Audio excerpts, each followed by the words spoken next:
NFL season is here. Only a couple days away, only a few days away from Friday night in Brazil. Philadelphia Eagles versus the Green Bay Packers in a really, believe it or not, important matchup for the NFC standings. It sucks that we're losing a home game and that we have to go to Brazil. And when I say we, I don't mean me. I mean them. You get my point. They have to go to Brazil and play this game in an environment that potentially, has been rumored to be a little bit on the sketchy side. But nonetheless, it's safe enough for them to go ahead and play. And the NFL thought, hey, screw it. We'll let them go play football. We're trying to push this international narrative, whatnot. And it's a really interesting matchup. It's a really interesting game because the teams, believe it or not, have a lot of similar components in terms of their structure. Okay? Both young teams relatively in terms of the investment in draft capital with high draft picks on the defensive side of the ball, some big free agent signings on the defensive side of the ball. And then offensively, they're built the same. They have a talented quarterback who's under 26 years old, 27 years old, right? And Jordan Love, Jalen Hurts. Both have had really high moments in the NFL. Jalen Hurts obviously had the 22 season. Jordan Love just came off a campaign where he took this team to the brink against the San Francisco 49ers in the divisional round of the playoffs after playing brilliant football down the stretch. You got a bona fide running back in Josh Jacobs versus Saquon Barkley. Two good, talented offensive lines and a talented receiver group in both Philadelphia with A.J. Brown, Devontae Smith, and Dallas Goedert. And then Green Bay side, you got a lot of young players over there. Romeo Doubs, Jaden Reed, Christian Watson, Luke Musgrave, Tyler Croft, whatever tight ends you want to put over there. A lot of talented playmakers over there in Green Bay. And then two coaches here who have had success the second they became head coaches in Nick Sirianni and Matt LaFleur. Okay. And then on the defensive side of the ball, you got young players in the front seven, young players in the secondary with two new coordinators in the realm here. And it's just a lot more even, I think, on paper than people give it credit for. Now, that doesn't mean that I'm not worried about this game. Green Bay is definitely a team that you don't necessarily want to see in week one, especially when you're the Philadelphia Eagles, who's coming off a season where they had a horrible ending and you had a lot of turnover and a lot of change in the offseason. Now, those changes come with excitement and those changes come with, high anticipation. But nonetheless, you definitely would like a little bit more of a softball in week one. And Green Bay is certainly not that. They're not an easy team to play. And it's going to be a high-powered offense versus a potentially high-powered offense with Green Bay and potentially Philadelphia, right? So I think it's going to be a shootout. I think it's going to be a really high-scoring game, which makes me a little bit worried about this game week one, right? I'm worried about this defense. I'm worried about the young players in the secondary. And quite frankly, I'm also worried about whether or not this team is actually ready to be able to handle the blitz. Because comments recently by Jalen Hurts on WIP suggest that this is going to basically be his first season calling protections at the line, making checks, and being able to call his own protections. Because throughout the years of Philadelphia over the past 10 years, throughout the career of Jason Kelce, the greatest center of all time, Hall of Famer, right? He was the guy calling the checks. He was the guy making the pass protection calls. And I don't know about you, I've never heard of a team that had its center call pass protections for their quarterback. I've never seen it in my life. Never heard about it in my life. You can't look at any other NFL team and see that that's the case. And quite frankly, it explains so much of some of the disconnects between the quarterbacks in Philadelphia and what's been going on these past couple of years, these past few years, particularly with Carson Wentz and Jalen Hurts. Okay? Carson Wentz had a really promising start to his career, and it ended up crashing down because Carson Wentz, at the end of the day, was hot garbage, in my opinion. Now, we thank him for the 2017 season, and it was one of the best seasons, in Philadelphia history, leading us to the number one seed and getting us on the path to a eventual Super Bowl title. But nonetheless, his fall from grace was certainly hard. And now Jalen Hurts right now is in a position where he had a high of 2022, taking us to the Super Bowl, playing one of the greatest games I've ever seen in my life. All of a sudden to last year where he looked like he had no idea how to handle a blitz. Now, part of that is because there was a disconnect between the play calling, the checks at the offensive line, his inability to audible out of plays because the play calls got in late. And then when you have a pass protection set by the center already, how are you going to completely change the play? You're going to have to completely change the protection and whatnot. So, it's like playing poker and you're drawing a 2-7 pair. And you're like, well, shit, it's the worst pair to have in the game. That's basically what Jalen Hurts was working with last season. And again, his comments recently on WIP opened up our eyes to some of the things that was going on, but it also brought in a little bit more criticism. And some channels, some people who support Philadelphia believe that Jalen Hurts has shown an inability to take accountability. And to a degree, I understand their point. And to a degree, I get what they mean. But this is a make or break year for Philadelphia. It's a make or break year for Jalen Hurts. Sink or swim, buddy. Now Jason Kelce's not here. All the calls are on you. And you get to decide how this season turns out. And we'll dive into that in just a moment. But before we do that, it's that point in the show where I have to introduce myself. My name is Asif Body. This is the Riding the Bench Eagles podcast. And for those of you who don't know, I am not an insider. I am just a fan, just like you. I have no incentive to go out there and be a reporter for the Philadelphia Eagles. I get the news the same way you do. And because of that, I'm a reactionary show. I look at the things that's going on in Philadelphia and I try to comment on the things and the reasons why we win games, why we lose games, and what are the best ways, in my opinion, to go after a Lombardi trophy. Whether or not you agree with me is a whole different discussion, and that's when I want you to engage in the comments section below. I want this community to be an open space where we can express our ideas and express our thoughts. And if you vibe with that message, and if you agree if that's what fandom should be, hit the subscribe button below and give this video a thumbs up so that I can get to other Eagle fans out there who support the same passion for the birds in the midnight green as you and I do. With that, let's talk about Jalen Hurts in this offense, okay? Because this is an important year. It's an important game right off the bat. And really, because of the comments and the criticism that Jalen Hurts has been receiving, because it's his first year being able to set protections, it's his first year being able to go to the line of scrimmage and make audibles and make checks. This could be a turning point for this franchise. Now, in 2022, we ran the RPO so much.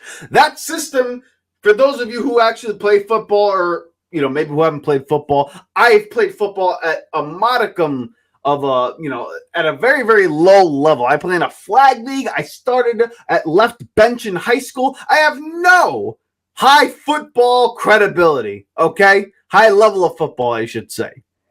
But regardless, I think I know a little bit about the game. And what I know about the RPO is that you don't need to set protections. You don't need to do checks at the line. It's a decision-making game based on the leverage of the defense. And it's a numbers game, basically. And Shane Steichen at that time did a really good job of putting Jalen Hurts in a position where he was able to make quick decisions at the line based on the leverage of the defense. And whether it's handing the ball off, tucking it and running it, or being able to throw the passes. It's a quick decision just based on the leverage of the defense. So you didn't have to audible. You didn't have to check anything. Because the play call was basically, there's 3 plays here basically, almost every turn. And then the pass concept, you just have to understand as the play goes on. Okay? And so, he wasn't asked to do anything like that in 22 in terms of coming to the line of scrimmage like a traditional quarterback. i.e. Peyton Manning, Tom Brady, Drew Brees, any of those guys, going up to the line of scrimmage, checking with their offense, setting their protection, checking the routes. None of that. But all of a sudden, it got flipped on its head, and he had to do a little bit more of that in 23. The problem was you had an inexperienced play caller in Brian Johnson, who, God bless his soul, we don't even know if he's good or not because we all know the ESPN articles basically said that Nick Sirianni interjected a lot in terms of the play call and overriding some of the play calls. So we don't even know if Brian Johnson's flow within the game has even been tested yet. And we're going to find out in Washington. But nonetheless, a rookie play caller there. You had a coach who was constantly interjecting. And then you get to the line of scrimmage and your center, Hall of Fame center, I might add, is setting pass protection. And you're at the quarterback position. And you're sitting there and you're thinking, well, damn, I believe a blitz could be coming from the left side of the field and the protection's called for a middle blitz. All of a sudden, there's a disconnect. If one of you is wrong, you're going to have the play fuck up, which leads to bad results, which leads to untimely throws, turnovers, a mundane, slow, predictable offense. Because quite frankly, you can't even go to the line and make a check. You can't even check the play. You can't change the play. You can't change the route because there's no time on the play clock. Because it takes forever for the play call to come in. And then when you get to the line, you got 10 seconds. You can't set protection. You can't check routes in 10 seconds in the NFL with some of the terminology and the languages that goes on. It's not enough time. So basically, whatever the play call is, the play call is. And it's not like we ran the RPO last season. So it was basically line up, win your matchup, be spectacular. And for the first 10 to 11 weeks, it worked. Just enough to win games. And then we ran into teams like San Francisco. Then we ran into Dallas. Then we ran into that awful, dreadful night in Seattle. And then from there, it was downhill. I say all that because now this season, Jalen Hurts is going to be asked to do something completely different than he's ever been asked for in his career. And that's why the comments way early on in training camp when he said this offense is 95% new makes total sense now. Now he's asked to go to the line and check protection. Now he's asked to give hot routes. Now he's asked to look at the defense, diagnose what's going on, and be able to make checks at the line. All things that he was never asked to do. And why I say it's a sink or swim year for Jalen Hurts in this offense is because if he is able to do that at even a respectable level, this team can go much further than anticipated. This offense can flourish, thrive, and be explosive right out of the gate. Kellen Moore, Jalen Hurts, and this offense have a lot to prove. But again, against a team like Green Bay and against the defense that we have, because quite frankly, as talented as it is in terms of the youthfulness and the, with Jalen Carter's, Jordan Davis, and the Mitchells and the DeJeans and the other acquisitions that we made, it's a raw defense. It's a defense that tends to give up a lot of yardage. It's a defense that tends to be a little bit lax in coverage and hopes that the offense is making a mental mistake in which they can capitalize on. And again, the Vic Fangio scheme is basically trading yardage for points, and I understand that. And they try to limit your points per game to be minimal while giving up yardage, because who gives a crap about yardage if we're holding you to field goals? But with Jordan Love, Matt LaFleur, and the acquisition of Josh Jacobs, my only worry is that this is going to be a shootout.